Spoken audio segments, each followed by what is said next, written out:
Right now at 5, as fire season approaches and the drought continues, how little fires keep appearing up and down the Central Coast. The latest coming up, plus this. An 11-day manhunt has ended for an Alabama inmate and the corrections officer who allegedly helped him escape. I'm Bradley Blackburn with details on how officials found them after a nationwide search. Plus, an update for the Carpinteria Freeway when the third lane will hopefully open. Coming up, the morning news starts right now. Live, up and down the coast, from the beaches to the valleys, your news channel starts right now.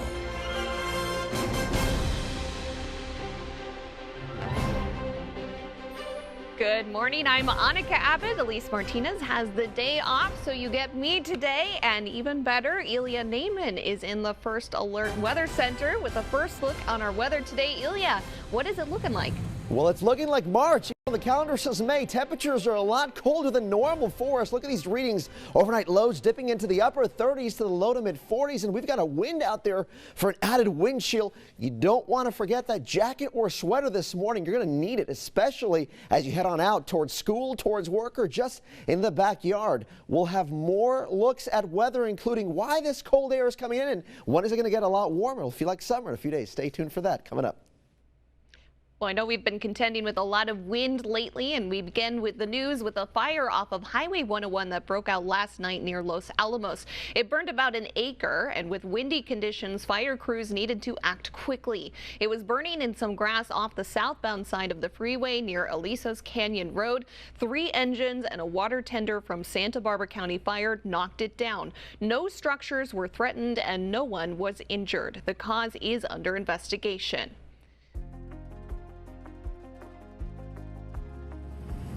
The city of Grover Beach has declared a level 2 water shortage and will implement mandatory water conservation measures. This comes after a stage 1 water shortage declaration was made in May of last year. The city will be monitoring customer water activities on a monthly basis and develop a wastewater recycling project with Pismo Beach and Arroyo Grande. The city council met last night to talk about the plans. Crews in San Luis Obispo County responded to a debris fire on Price Canyon Road yesterday afternoon. That's between Edna Valley and Pismo Beach. The fire burned a quarter acre and is now out, and the cause for this is also under investigation.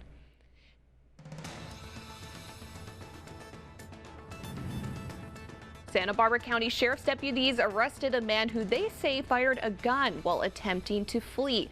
Deputies from the compliance response team attempted to contact the 46-year-old man just before 9:30 a.m. on Monday in the area of a home on the 300 block of East Enos Drive for his outstanding warrant for a probation violation.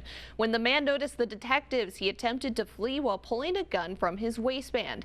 The man was booked at the Northern Branch Jail on 2 felony counts and is being held on an enhanced bail of $1 million. The Alabama corrections officer who police say helped an inmate escape from prison is dead, and the inmate is back in custody, ending a nationwide manhunt. Bradley Blackburn has the details. San Luis Obispo police arrested 2 people on drug and firearms charges. Officers stopped a car driving erratically with an expired registration on Highway 101 at the Prado Road exit early Sunday morning. They say the driver and passenger showed signs of being under the influence. In a search of the car, officers say they found 3 rifles, ammunition in a trash bag, and several small containers of suspected narcotics. Both were placed under arrest and booked into county jail for possession of a firearm by a felon. A Lompoc man was arrested in Goleta for stealing avocados. It happened Sunday at a ranch. A sheriff's deputy noticed a car sitting along Cathedral Oaks Road. The deputy talked with a man walking nearby who was wearing a headlamp and carrying a bucket full of avocados. Deputies ended up searching the car and found a trunk full of avocados as well as drugs. It turned out the avocados were taken without the ranch owner's permission and were then returned. The man was taken in custody and is being held without bail. Drivers on the 101 may be noticing third lanes that will soon open in Carpinteria. The hope is that it will open in June. Carpinteria City Council heard an update on the 2-mile stretch that has new bridges, ramps, and sound walls. Soon they will start working on a median and bikeway. The Santa Barbara County Association of Governments is working in partnership with Caltrans for more funding. The June 7th election is less than a month away, and ballots are also on the way. In Santa Barbara County, 235,000 ballots went out in the mail yesterday. The county is also hiring additional poll workers to process the ballots coming in by mail and on election day at polling places. This election will have a 20-inch ballot, mainly because of the numerous candidates running for governor. It will be the longest ballot in Santa Barbara County's history. The time now is 5:07, still ahead today as overdoses continue to increase what teenagers are texting to place orders. How you at home can decode what these messages are saying, coming up. Plus, the Santa Barbara Courthouse Tower is reopening to visitors. Find out when you can go visit when we come back. And the drive's looking great this morning. So far, so good. No serious issues except for a little bit of a construction. Stay tuned. More news coming up after the break.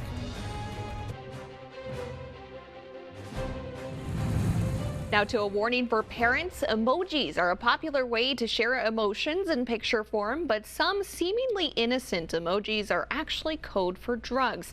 These coded messages are popular among teenagers searching online to buy drugs. Karen Travers has more. Still to come on your morning news, Hearst Castle is reopening. A look at the beautiful estate and when you can visit coming up. Plus, Dolly Parton and Doja Cat are teaming up for a musical. More about the TikTok production when we come back. The iconic Santa Barbara County Courthouse Clock Tower is open to the public again.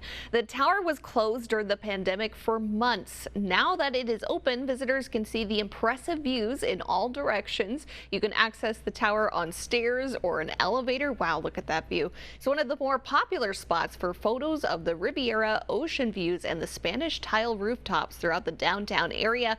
Below the tower on the northeastern side is the Sunken Gardens, where public events, weddings, and afternoon lunch breaks often take place.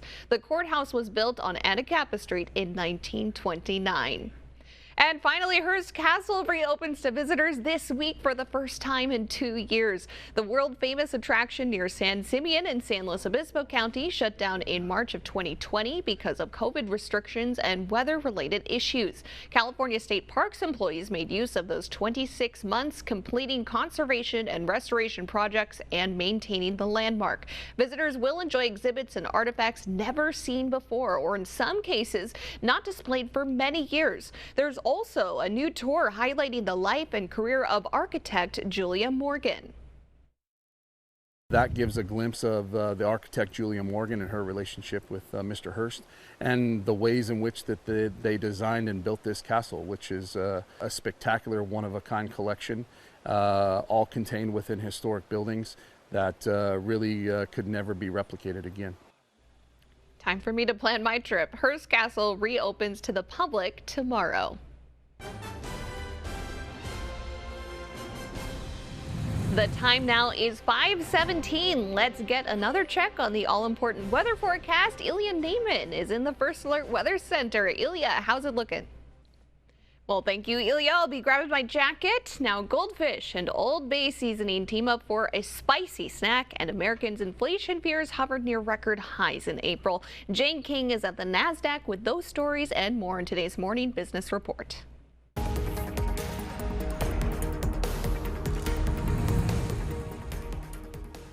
Dolly Parton still working. The 9 to 5 singers teaming up with Taco Bell for a new musical about the chain's Mexican pizza. That's right, a musical about Mexican pizza. Sounds fun to me. The Los Angeles Times reports Parton is teaming up with rapper Doja Cat and several TikTok stars for the project. Taco Bell's Mexican pizza was a fan favorite until the restaurant discontinued it in 2020. But now it's returning May 19th, pretty soon here, with a musical to boot. Mexican Pizza, the musical, is set to debut on TikTok May 26th. Well, Do you like Mexican pizza? You know, I like Mexican food, I like pizza. It's a good combination, I think, right? Good combo, and especially with Dolly Parton, I feel like you can't lose. Oh, country music. You definitely can't go wrong with that. I mean, it depends on your taste, but I like country music as well, so. Yeah, now I'm wondering, are we going to see that with a Tony Award next year? You know, that's a good question, right? I think you'd know a lot about that information, right? Yeah. Does TikTok count for Tonys? I wonder. Can you submit that? Nowadays, you know, TikTok is everywhere, so we've got these viral video clips and all that fun stuff. So TikTok, Mexican pizza, Dolly Parton, country music, might as well add the awards to that as well. Might as well. Can't lose with that. I know TikTok actually is taken off with musicals. Like if you've watched Bridgerton, they had a Bridgerton musical on TikTok. Not that I'm obsessed or anything, but no, just a little bit, right? Just a little bit. just a healthy amount, yeah. Well, that wraps it for us. This is 5:27 right now. Stay with us. We'll be right back at 5:30.